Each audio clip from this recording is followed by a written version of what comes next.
bem, seja bem-vindo aqui ao seu portal de estudos, ao seu ambiente virtual de estudos de aprendizagem do Instituto de Formação Acadêmica FATEB. É sempre um prazer ter você aqui comigo.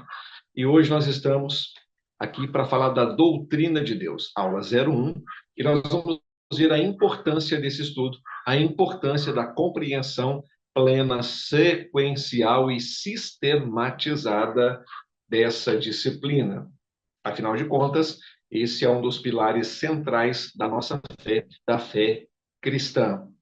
Dito isso, a teologia de Theos, Deus, e logia, estudo ou tratado acerca de Deus, é uma das 10 disciplinas que compõem, que fazem parte do escopo teórico da formação de teologia sistemática.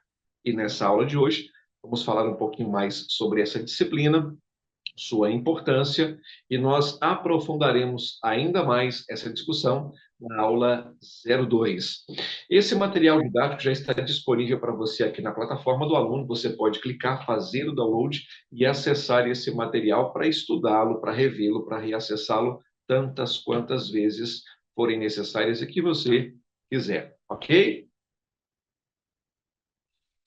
Muito bem, bora lá então para a entrega do nosso conteúdo para a aula 01, Doutrina de Deus. A expressão doutrina de Deus, ela pode se referir a diferentes crenças, bem como a diferentes ensinamentos religiosos. Isso, claro, a depender da tradição ou da fé em questão. No contexto cristão, por exemplo, a doutrina de Deus refere-se aos ensinamentos sobre quem é Deus, sua natureza, suas características e seu relacionamento com a humanidade. Isso pode incluir crenças sobre a Trindade, Pai, Filho e Espírito Santo, a criação do mundo, o propósito da vida humana, bem como o plano de salvação. Isso por si só, aqui ainda na parte introdutória dessa aula 01, deixa claro para nós a abrangência dessa disciplina, bem como a extrema importância e relevância de se estudar com cuidado, com cautela, de uma maneira aprofundada e sequencial. Mas a pergunta mais oportuna nesse primeiro momento talvez fosse: Deus se dá a conhecer? Deus se revela, aliás, Deus é um Deus cognoscível, que pode ser acessado, que pode ser conhecido?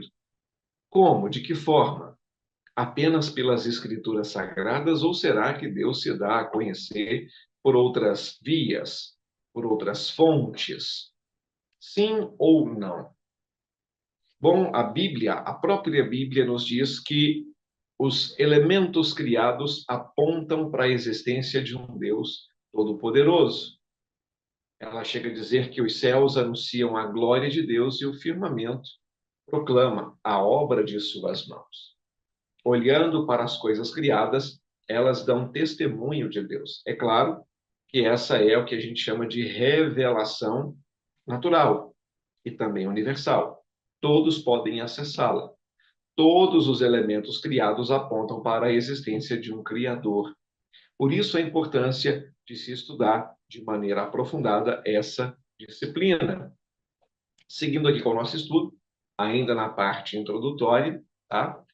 Em outras tradições religiosas, como o islamismo ou o judaísmo, também existem doutrinas específicas sobre Deus, que incluem suas características essenciais e também os mandamentos divinos. Portanto, a expressão doutrina de Deus é ampla e abrange uma variedade de crenças teológicas específicas em diferentes contextos religiosos. Bom, a ponderação a se fazer aqui nesse momento é: o que você sabe sobre Deus? Ou o que você pensa sobre Deus?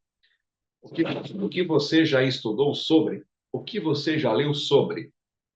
Qual é a impressão ou quais são as impressões que você tem sobre esse ser todo-poderoso?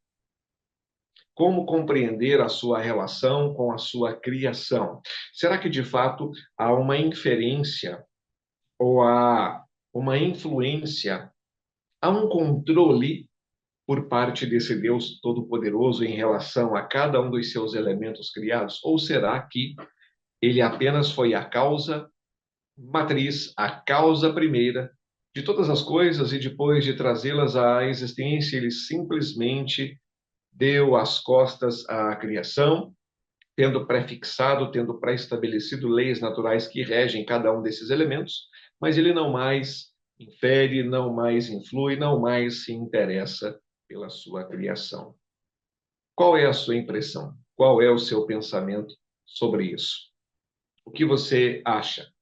Você acredita que Deus trouxe tudo à existência, mas que sim, ele continua sempre bem presente. Ele infere, ele cuida e está, sim, total controle de tudo o que acontece. Você tem uma opinião formada sobre a esse respeito? Sobre esse assunto, sobre esse tema? Ou não? Bom, a doutrina de Deus na teologia sistemática, tá? A doutrina de Deus em teologia sistemática aborda as seguintes questões. Por exemplo, quem é Deus? Se você fosse agora indagado para apresentar uma explicação lógica, para apresentar um raciocínio lógico que descrevesse esse Deus Todo-Poderoso, qual seria a sua argumentação? O que você diria sobre Deus? O que você falaria de Deus para o seu inquiridor, para o seu indagador? O que você responderia? Quem é Deus para você? Como é que você imagina Deus? Professor, bom, eu nunca parei para pensar de modo detido sobre essa questão, mas aí eu posso definir ou explicar Deus como sendo um ser supremo, eterno, todo-poderoso, onisciente, onipresente. Bom, mas e se eu lhe perguntasse, você já viu Deus? Essa é a nossa segunda pergunta. Como é Deus?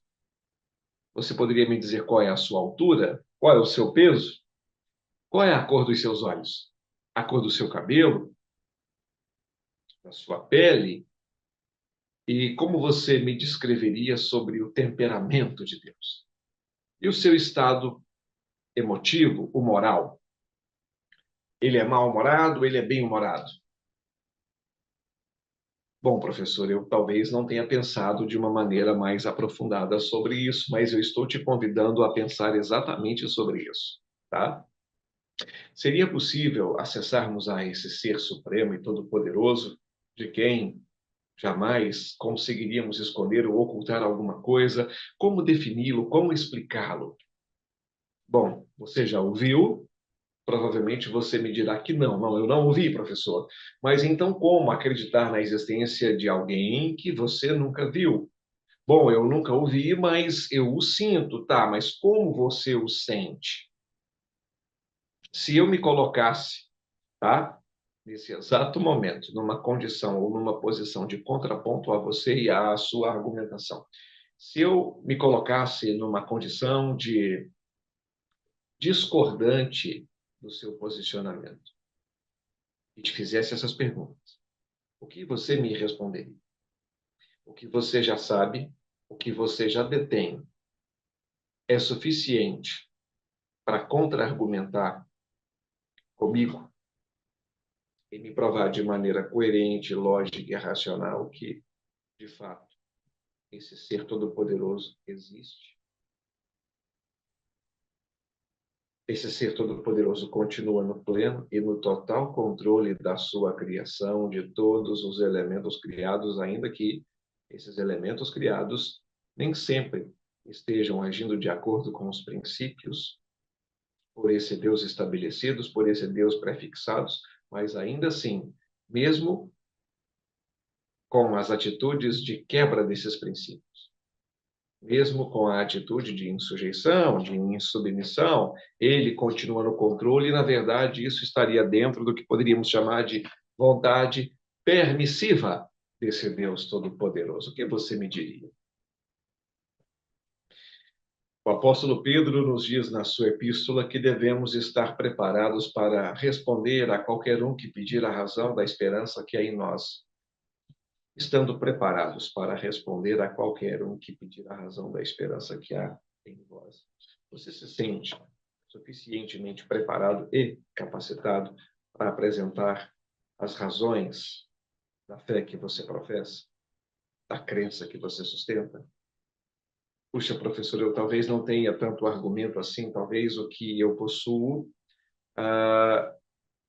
fuja um pouco dessa retórica, dessa argumentação lógica, mas eu não consigo trazer ou traduzir ou descrever em palavras, mas eu sei que esse Deus existe. Nunca o vi com os olhos físicos, mas olhando para o que aí está, é inegável sua sabedoria, sua grandeza, sua santidade, sua glória, seu poder. Por isso nós estamos aqui, na doutrina de Deus, para discutirmos sobre essas questões, para ampliarmos a nossa linha de raciocínio, para que nós, tá, possamos, de maneira conjunta, tomarmos consciência do quanto sabemos de fato sobre Deus, do quão preparados estamos para falar sobre Ele, para discorrer sobre Ele, sobre sua pessoa, sobre sua personalidade, sobre seus atributos, sobre o seu trabalhar, a sua ação, principalmente numa época como essa, de tantas instabilidades, de tantas incertezas, de tanta insegurança, de tanta apreensão, de tanto medo, de tanta ansiedade. As pessoas estão literalmente perdidas e atordoadas. Olham para a direita, olham para a esquerda, olham para a retaguarda, olham para a dianteira e parecem não encontrarem uma saída para o caos em meio ao qual estão vivendo. Essas pessoas, boa parte delas, perderam a percepção e a visão de qualquer referencial que pudesse norteá-las. Não seria a hora de nos voltarmos para esse Deus, de há muito tirado de nós, primeiro tirado da política, tirado da economia, tirado do contexto social, tirado da educação, e parece que é uma tentativa também de tirá-lo de dentro das nossas casas, porque de muitos corações ele já fora arrancado. Não seria essa a causa matriz, ou a crise matriz de todas as outras crises em meio às quais nós estamos vivendo, responsável por todas as mazelas vivenciadas pela nossa espécie? Quem é Deus para você? Me faz lembrar de certa feita em que Jesus estava com os seus discípulos. Leiamos, permitam-me, Evangelista Mateus, capítulo 16, versículo 13. E chegando Jesus às partes de Cesareia de Filipe, interrogou os seus discípulos, dizendo: Quem dizem os homens ser o Filho do Homem? E eles disseram: uns, João, o Batista, outros, Elias, outros, Jeremias, ou um dos profetas. Disse-lhes ele: E vós, quem dizeis que eu sou? E Simão Pedro, respondendo, disse: Tu és o Cristo, o Filho do Deus vivo. E Jesus, respondendo, disse: Tu és o Cristo. Perdão. E Jesus, respondendo, disse-lhe: Bem-aventurado és tu, Simão Barjonas, porque não te revelou a carne e o sangue, mas meu Pai que está nos céus. A maior confissão já feita por um mortal, na minha opinião, na minha humilde opinião, foi essa confissão feita por Pedro. Uma confissão que não se baseou em raciocínio lógico, que não se baseou em empirismo, não se baseou na sua cognição, porque esses instrumentos, esses elementos, são completamente insuficientes para fazer com que acessemos, de fato, ao Criador. Jesus deixa isso claro. Caso não haja uma intervenção divina, nós não alcançamos a Deus pelos nossos sentidos, pelo nosso raciocínio, pela nossa percepção, pelo nosso intelectualismo, pelo nosso acervo, pelo nosso volume de informações. A pergunta foi: quem as pessoas dizem que eu sou? Para elas, quem eu sou? Vemos que há uma diversidade de opiniões, né? Algumas pessoas enxergavam nele Elias, outras João, o Batista, outras Jeremias, muitas outras, talvez um dos profetas. Mas a pergunta de Jesus foi: mas e para vocês, quem eu sou? Ou seja, a opinião dos outros, ela é irrelevante para vocês, com quem eu me relaciono, para vocês, com quem eu convivo, para vocês, a quem eu dei o privilégio de acessarem mistérios que eu não dei a nenhum outro, porque a vocês é dado acessarem, é dado conhecer os mistérios do reino, mas aos outros não lhes é dado. Eles vendo, veem, mas não percebem, não compreendem. Ouvindo, ouvem, mas não entendem, porque há uma obstrução, há uma barreira espiritual que visa impedi-los de verem e enxergar, ouvirem e escutar. E essa palavra, essa revelação, esse mistério, alcançar seus corações e produzir, por consequência, a conversão. E haver uma entrega real por parte dessas pessoas e eu lhes curar, e eu lhes salvar. Há uma barreira espiritual, não é uma barreira cognitiva. Nas palavras do salmista, Salmo 119, verso 18, ele faz a seguinte oração: desvenda os meus olhos, ó Senhor, para que eu possa contemplar as maravilhas da tua lei. Nós não conseguimos acessar a Deus pelos nossos sentidos. Conseguimos acessar a Deus, a essa revelação, por obra e por intervenção do Espírito Santo por meio de Cristo. Por isso, Jesus aqui disse a Simão Pedro: você é um bem-aventurado, Simão, porque isso não foi carne ou sangue que revelou para você, mas foi o meu próprio Pai que está nos céus. Para que possamos acessar essa revelação plena, real, total e poderosa, nós precisamos da mesma intervenção. Nós precisamos do mesmo auxílio. Por isso, se eu perguntar para você quem é Deus ou como é Deus, você me dará as mais variadas respostas, né? Baseadas na sua vivência, na sua experiência, no que você leu, no que você estudou, no que você ouviu. Tendemos a formar a opinião que possuímos sobre alguém com base tanto no que ouvimos como com base no que vemos. Isso é um processo natural. Da mesma forma que as pessoas formam uma opinião sobre a minha pessoa, sobre a sua pessoa, com base no que ouvem, com base no que veem, o mesmo se aplica a Deus. Porque o homem natural, ele não compreende as coisas de Deus, as coisas do Espírito de Deus, porque lhe parecem algo inconcebível. Parece loucura, impossível. Leia-se primeiro aos Coríntios, capítulo 2, versos 14, 15 e 16, nas palavras do apóstolo Paulo. Ora, o homem natural não compreende as coisas do Espírito de Deus porque lhe parecem loucura e não pode entendê-las porque elas se discernem espiritualmente. Mas o que é espiritual discerne bem tudo, e ele de ninguém é discernido. Porque quem conheceu a mente do Senhor para que possa instruí-lo, mas nós temos a mente de Cristo. Ora, ninguém nunca viu a Deus, a Escritura vai dizer isso. Mas o Filho, que estava no seio de Deus, esse nolo revelara. Me faz lembrar de certa feita, Filipe se apresentando para Jesus e dizendo: Senhor, diante de tudo que já vimos, surdos escutando, cegos enxergando, mudos falando, paralíticos caminhando como se nunca tivessem estado paralisados, mortos ressuscitando. Mas eu queria fazer um pedido. Queríamos ver uma última coisa, uma única e última coisa. Entenda, não é para validar o Senhor, porque não há necessidade nenhuma disso.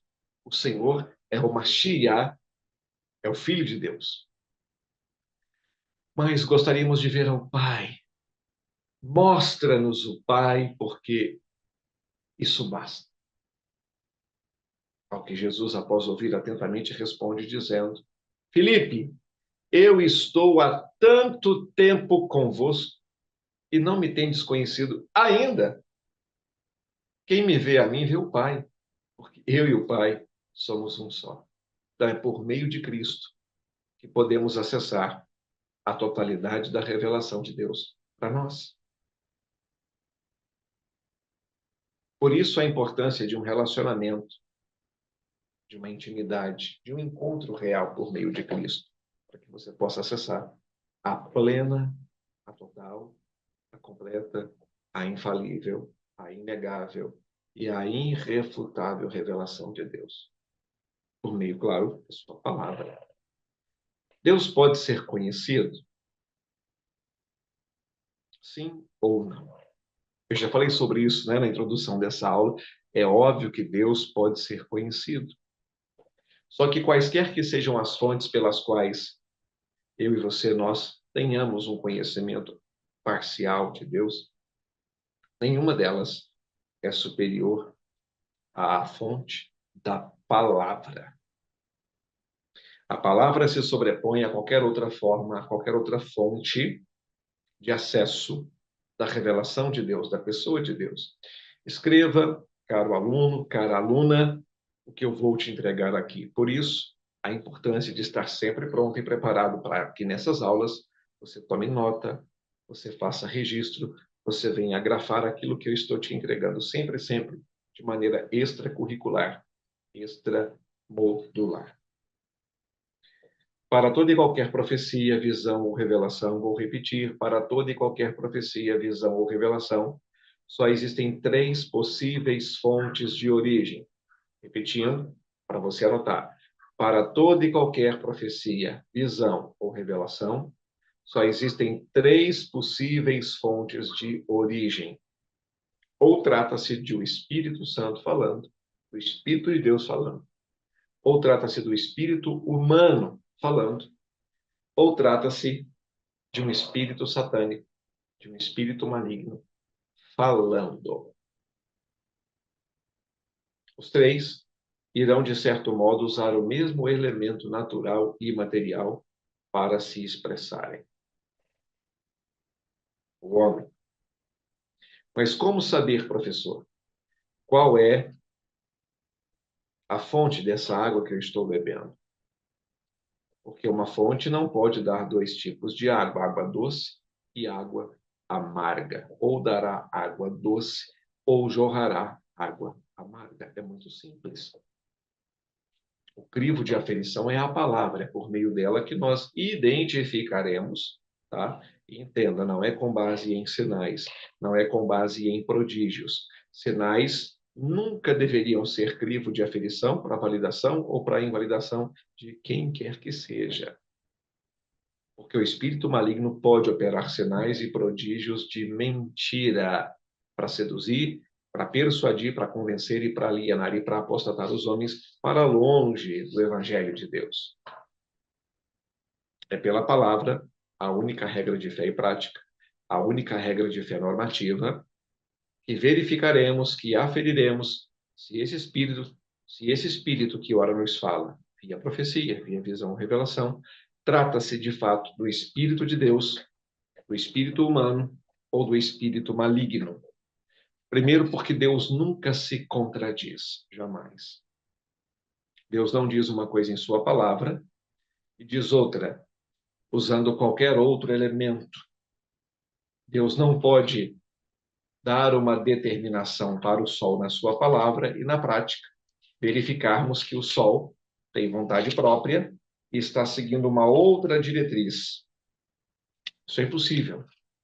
Deus jamais condenará algo na sua palavra, Deus jamais reprovará algo na sua palavra e validará isso depois de uma outra forma. Nunca, jamais. Então, o que isso quer dizer, professor? Como é que eu vou aferir, então, como é que eu vou verificar se se trata de Deus falando? Comparando o que se diz, o que se revela, o que se profetiza com aquilo que a palavra diz. Porque o Senhor exaltará a sua palavra acima até do seu próprio nome. Deus colocar a sua palavra acima do seu próprio nome. Agora imagine. Então a palavra é o crivo de aferição para verificarmos se se trata de Deus falando ou se trata do espírito humano falando ou se trata de um espírito maligno falando. E só para ratificar o que eu estou dizendo aqui, eu disse a você que Deus não se contradiz, tá? Números 23, 19. Números 23, 19. Lemos as seguintes palavras: Deus não é homem para que minta, nem filho do homem para que se arrependa. Porventura, diria ele, e não o faria, ou falaria e não o confirmaria. Portanto, toda e qualquer profecia, visão ou revelação que conflitar com a palavra e supostamente esteja te sendo dita ou entregue em nome de Deus, não se trata de Deus. A única revelação fidedigna sobre a pessoa de Deus encontra-se em sua palavra. Uma experiência pessoal não pode ser crivo de aferição para validação ou para invalidação. Não que Deus não se manifeste a você ou não possa fazê-lo, claro, claro que pode, e o faz. O que acontece é que toda e qualquer experiência que supostamente eu esteja tendo ou tenha tido com Deus precisa ser aferida com base no que a palavra diz. Segue também uma recomendação do apóstolo Paulo na sua carta aos Gálatas, capítulo 1, versículo 8. Vou ler também o versículo 9, Gálatas, capítulo 1, versos 8 e 9, onde lemos: Mas, palavras do apóstolo Paulo, ainda que nós mesmos, ou um anjo do céu, vos anuncie outro evangelho, além do que já vos tenho anunciado, seja anátema. Verso 9. Assim como já vou-lo dissemos, agora de novo também vou-lo digo. Se alguém vos anunciar outro evangelho, além do que já recebestes, seja anátema. Portanto, a palavra continua sendo, sempre foi e sempre será, o crivo de aferição para entendermos se essa revelação procede, de fato, do Espírito de Deus ou não. Porque nós temos três tipos de mensagens através dos quais nós podemos acessar sobre Deus e sobre a sua pessoa, tá? Na verdade, os dois primeiros não podem se contradizer, porque o crivo de aferição, como eu disse, é a palavra. Estão ou encontram respaldo e embasamento na palavra. Nós temos três tipos de mensagem, que eu chamo de bíblica, extrabíblica e antibíblica. Mensagem bíblica é aquilo que Deus falou em sua palavra e ele ratifica, aceita. Mensagem extrabíblica é aquilo que Deus não disse diretamente na sua palavra, mas não conflita. Na verdade, é uma mostra de outras formas de Deus se manifestar e se revelar. Como eu disse já aqui, os elementos da criação. Você olha para a criação, ela aponta para um Criador.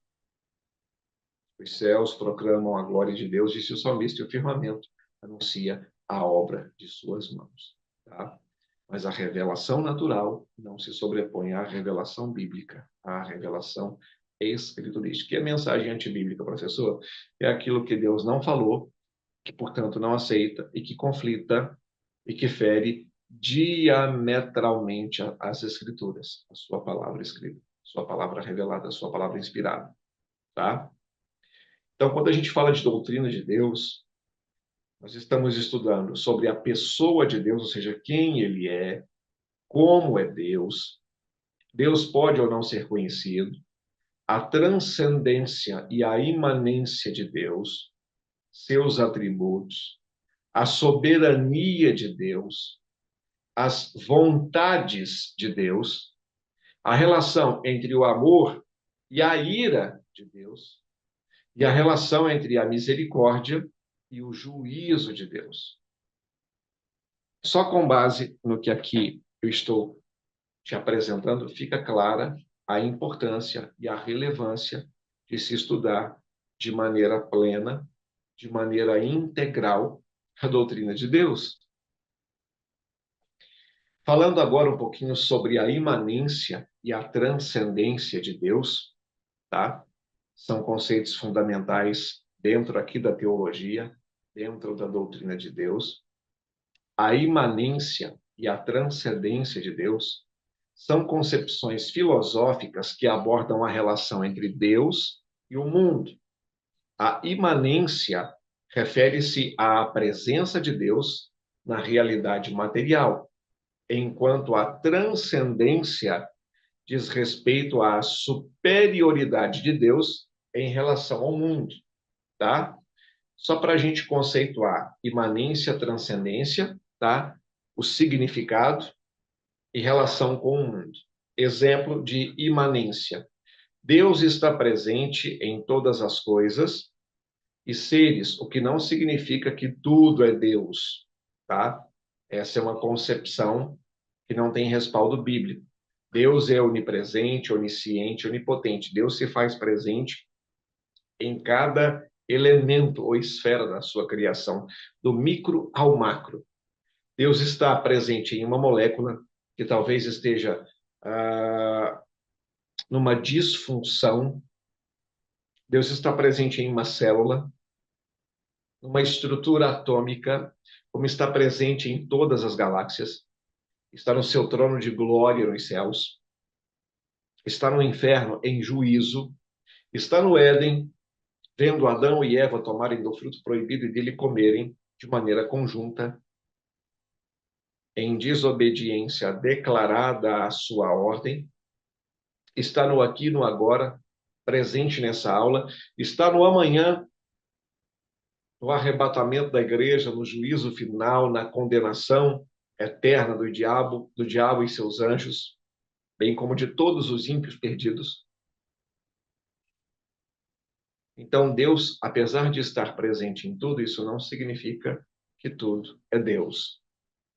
Agora, na transcendência, Deus está acima e além do mundo material, ele transcende. Deus não é limitado nem pelo tempo e nem pelo espaço. Na verdade, tempo e espaço são elementos criados por ele. E ele neles pode entrar para inferir na sua criação, para cumprir com seu propósito e dele sair, sem sofrer qualquer tipo de restrição e ou limitação. Então, a imanência, esses são os significados de imanência e transcendência, tá? Agora, a relação com o mundo. A imanência valoriza a conexão entre Deus e a realidade terrena.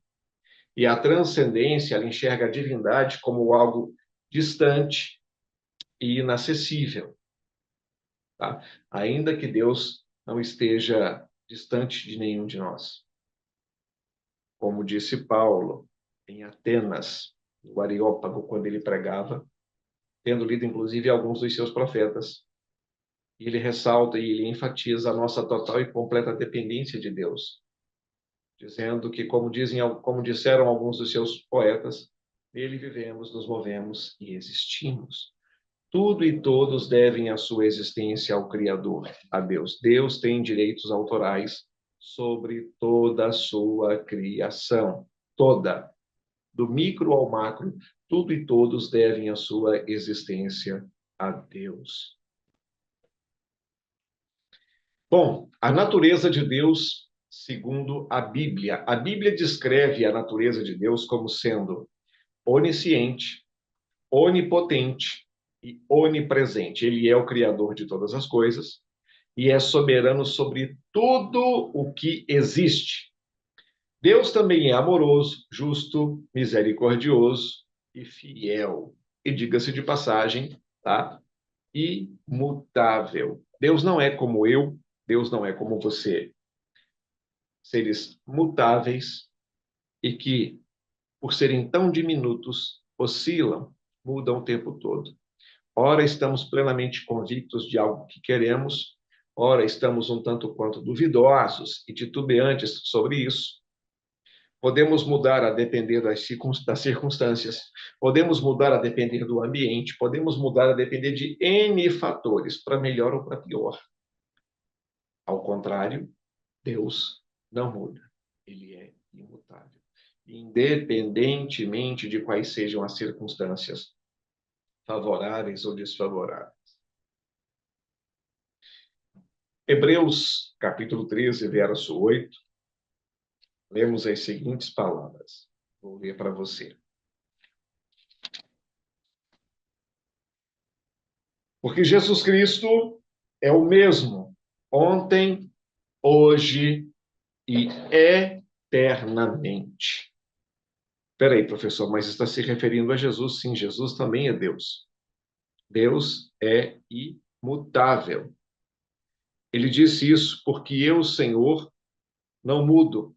E por esta causa, vós, ó filhos de Jacó, não sois consumidos.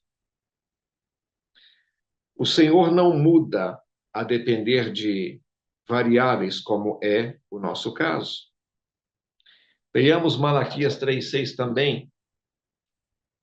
Isso vai de encontro a algumas concepções ou a algumas perspectivas, porque é comum acreditarmos que Deus nos ama com base nas boas obras que fazemos. Não é assim? Porque somos caridosos, porque somos bondosos, porque somos misericordiosos. Então, temos uma tendência de imaginar, isso acaba sendo até involuntário, né, inconsciente, de que quanto mais coisas boas fizermos, mais Deus irá nos amar. Mas, ao contrário, se fizermos muitas coisas ruins, Deus irá nos amar menos. É como se vivêssemos na nossa relação com Deus, né, na perspectiva da meritocracia. Com Deus não há isso. Deus não nos ama mais com base nas boas coisas que fazemos ou nas más coisas que deixamos de fazer. Também não nos ama menos com base nas boas coisas que não fazemos, mas que, ao contrário, nas coisas más que estamos praticando. Não. Deus não tem essa dependência afetiva e emocional que muitas vezes eu e você temos. Gostamos de quem nos faz o bem, tendemos a não gostar de quem nos faz o mal. Malaquias 3,6 nós lemos, porque eu, o Senhor, não mudo por isso. Vós, ó filhos de Jacó, não sois consumidos. O Senhor é imutável. Não entenda isso sobre Deus ou sobre a natureza de Deus. Deus não está na segunda-feira mal-humorado, na terça-feira vai melhorando o humor, na quarta-feira ele já tranquilo. Deus não tem essas oscilações. Imagine, e muitas pessoas tendem, por N fatores, por N inferências, tendem a criar um Deus antropomórfico, né? Um Deus tão humanizado, tão desequilibrado e tão limitado, porque elas acabam encaixando ou tentando encaixar Deus nas suas perspectivas, nos seus critérios, nos seus princípios, nos seus valores. Um Deus que chega a ser, como eu já disse, desequilibrado, de maneira que se você me fere, me decepciona, me machuca, ele vai penalizar você, ele vai tratar com você. Mas se de repente sou eu que cometo esse erro, ele sabe, ele entende, ele compreende a minha natureza, sabe que sou um ser frágil, fraco, limitado e errante, portanto, ele vai me tratar com misericórdia. Talvez esse não seja necessariamente o seu caso, mas essa é a mentalidade, infelizmente, de muitas pessoas em relação a Deus. Elas tendem a ver um Deus a partir das suas lentes, a partir das suas perspectivas, né? E por isso, muitas vezes, quando vem para uma vida de intimidade com Deus, quando se voltam de fato para a palavra, descobrem que Deus não é ou não era essa idealização que acabaram fazendo com base nas suas carências, né? Nas suas necessidades. Então, entenda que Deus é amoroso, tá? Não existe prova maior do amor de Deus por mim, por você, por nós, do que a cruz. Todas as vezes que você se pegar, se flagrar, questionando o amor de Deus por você, a misericórdia de Deus por você, se será que Deus tem alguma coisa específica ou especial para você? Lembre-se da cruz, por favor. João 3,16. Porque Deus amou o mundo de tal maneira que deu seu Filho unigênito, não é primogênito, é unigênito. Primogênito é o primeiro de muitos, unigênito é o único, para que todo aquele que nele crê não pereça, mas tenha a vida eterna. Em Cristo, por Cristo, nós somos reconciliados e novamente inseridos na família de Deus, por adoção, pelo sangue da nova aliança, pelo sangue vivo e eficaz da nova aliança, pelo sacrifício vicário, expiatório e substitutivo que Jesus fizera por mim e por você. Então, Deus é amoroso, Ele te ama, Ele é um Deus de justiça, Ele não é injusto, jamais cometeu, comete ou cometerá qualquer injustiça. É misericordioso, é fiel. Eu e você não somos fiéis. Na maioria das vezes, acabamos nos comportando de maneira infiel. Deus não. Deus jamais irá, como eu já disse aqui, se contradizer. Deus jamais será infiel. Deus jamais quebrará princípios que ele mesmo prefixara ou pré-estabelecera. Não pode negar-se a si mesmo. Tiago disse que todo dom perfeito, toda boa dádiva e todo dom perfeito vem do alto, descendo do Pai das luzes, em quem não há sombra, em quem não há mudança, em quem não há variação. Deus não muda. Ele está sempre presente para ouvir as orações dos seus filhos e cuida deles com amor e bondade. Se eu perguntasse para você aqui agora, você tem certeza e convicção do amor e da bondade de Deus por você? Sim ou não? E por quê? Você acredita de fato que Deus te ama? Puxa, professor, eu não tenho certeza porque eu venho vindo de um percalço atrás do outro. Sabe, já tive tantas experiências dolorosas e desprazerosas e muitas vezes eu perguntei para Deus onde é que ele estava que não intervira nessa situação e eu confesso ao Senhor que eu não tenho certeza. Por favor, eu quero que você tenha convicção e certeza do amor de Deus por você, pela sua vida, pela sua família. Há um propósito maior de Deus para você e é por isso que essa aula hoje é apenas um dos muitos mecanismos pelos quais ele poderia falar ao seu coração. Para repetir o que eu falei, Tiago capítulo 1, versículo 17. Toda boa dádiva e todo dom perfeito vem do alto, descendo do Pai das luzes, em quem não há mudança nem sombra de variação. Jamais virá do Senhor para você algo que te faça mal, algo que te adoeça, algo que te intoxique.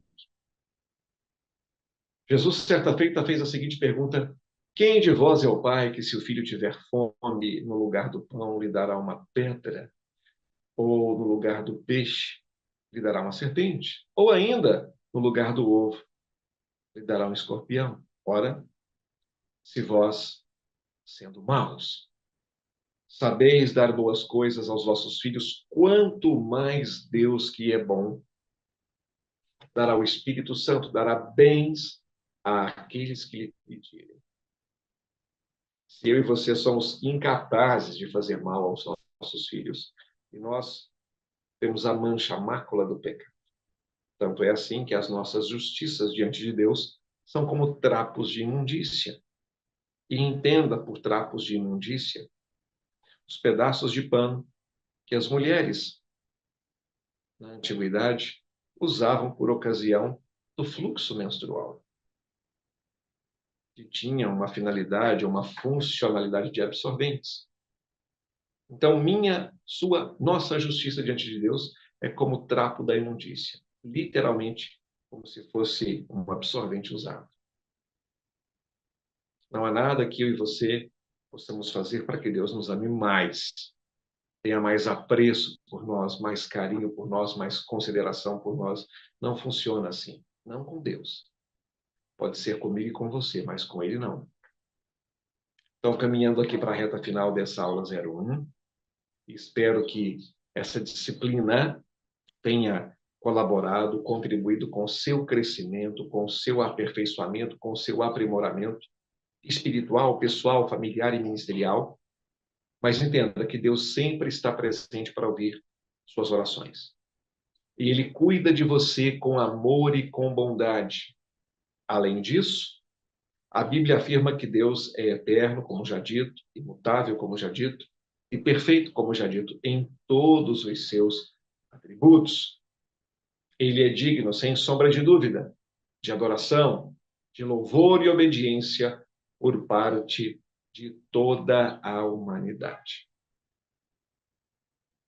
Toda a criação é convidada a reconhecer a soberania, a majestade, a glória e o poder do Criador e a Ele adorar. E a Ele cultuar. A Ele a glória, a Ele a honra, a Ele a força, a Ele o poder, a Ele a majestade, não só por hoje, mas para todo sempre. Sem Ele, nada do que foi feito se fez. Romanos 11:36, porque dele, por Ele e para Ele são todas as coisas. A Ele, pois, a glória para todo sempre. Amém. Portanto, saiba que Deus é um Pai amoroso, que tem projetos e propósitos para você, para a sua vida, e que você não está nessa aula por acaso. Veja essa aula de hoje como a resposta de Deus que você tanto queria, que você tanto precisava, para continuar com o seu ministério, para continuar na sua jornada, para continuar no plano que Ele prefixou, pré-estabeleceu e traçou para você, para a sua família, para o seu empreendimento. Há algo maior de Deus na sua vida. Certo? Bom, nós encerramos a aula 01 de Doutrina de Deus. Temos a aula 02, onde vamos ampliar um pouco mais a nossa compreensão sobre Deus, sua essência, sua natureza, seus atributos e ainda mais sobre a importância desse estudo para a nossa profissão de fé, para a nossa caminhada cristã. Como eu já disse, o material está disponível para você aqui na plataforma do aluno. Você pode clicar, baixar, fazer o download para rever e reacessar a esse conteúdo tantas quantas vezes você quiser, tá? Isso irá solidificar tudo aquilo que eu te entreguei nessa aula 01. Te vejo na aula 02, tá? Se prepare, porque ampliaremos ainda mais a nossa linha de raciocínio. Forte abraço.